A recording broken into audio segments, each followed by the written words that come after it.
અમારા માટે નથી કહેતો, આ સંસ્કૃતિ ટકશે રે નહીં અને મોટા મોટી ઘાત થાય. તમે વિચારો, હું હમણાં બાપુ બોલ્યો તો આ સાધુ વિશે.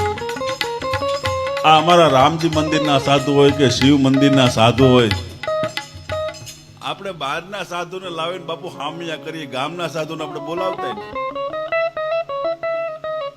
હવે બિચારો 12 મહિના આરતી ઈ કરે છે, બોલો તો આવીને ઘડીકમાં આવ્યો જશે. એ ગમે એવડો મોટો હોય તો હું ભાઈ. આ અમિતાભ બચ્ચન ને એનું ઘરના વહુનું નામ હું જયા પ્રદા ને, જયા પ્રદા ને અમિતાભ બચ્ચન ગમે એવડા હોય પણ આપણે આપણા માવતરને ભૂલી જવાય? હે, ન ભૂલાય ને. પણ હું જોઉં છું ત્યાં સુધી હાંગાણામાં કોઈ કઈ કાર્યક્રમ હોય તો આ ગિરી પરિવારના 10 નામ સાધુ પેલા બેઠા હોય. આ સમજદારી કહેવાય. એ તો બેઠા જ હોય અને બાપુ કોઈ દે હેઠા નથી બેહવા દીધા. રમજુ, આનું નામ રાજપૂતી રીત છે. એનામાં વિવેક વિયો જાય તો વાતું કોની કરી? વાતું રહેશે વીર ભલા તણિયું બાણના. આને કોઈ દી હેઠા નથી બેહવા દીધા આ બાપુને.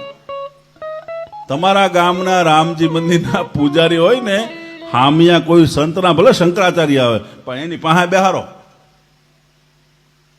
બાપુ રામજી મંદિરે કોઈ મારું પોતાનું રામજી મંદિર છે, મારું પોતાનું.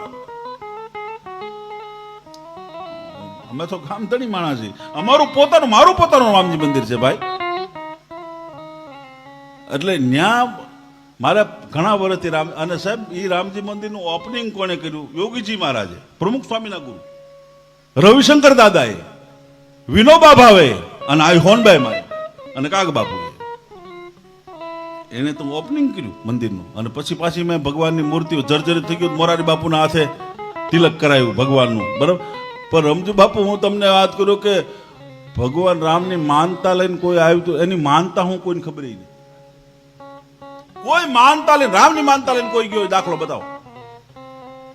રામને માને બહુ, પણ માનતા લઈને કેમ કોઈ જાતા નથી? હે ભાઈ, હવે બાપુ જ્યાં માનતા જ ન જાતી હોય તો એને પૂજારીને મળે હું? એની પાસે દિવેલના પૈસા ન હોય, દિવેલના. અને સાધુ ગમે એમ કરીને ભગવાનને એક ગામમાં ભગવાનને અપુંજ રહેવા દીધો છે આણે? આ પરિવારોએ શંકર ભગવાનને એકેદી અપુંજ રહેવા દીધા છે? નથી રહેવા દીધા કોઈ દી. હવે એને ભૂલી જઈએ આપણે અને બીજાના હામિયા કરવા, બીજાના ભલે ચોક્કસ કરી, પણ એને પેલા બેહારો યાર. એને શું કામ ભૂલી જાઓ? જીવનમાં ભૂલો, ભલે મૂળ નો કોઈ દી ભૂલું. આમ નરેન્દ્ર મોદીનો કાર્યક્રમ હતો તો મેં રાજપૂતની વાત તો કરી જ, કારણ કે મારો સ્વભાવ છે, હું ચારણ છું. મને કોઈ બોલાવે એટલે મારે બીજાને વખાણ કરવા મળે ના. વખાણ ચોક્કસ આપણે કરી, જેનો પ્રસંગ હોય એને ચોક્કસ કરી, પણ જે પરંપરાથી આપણે જીવીએ છીએ એને તો બોલવું જોઈએ ને બાપુ. જે પરંપરાની અરે આપણો નાતો છે, જેનાથી આખું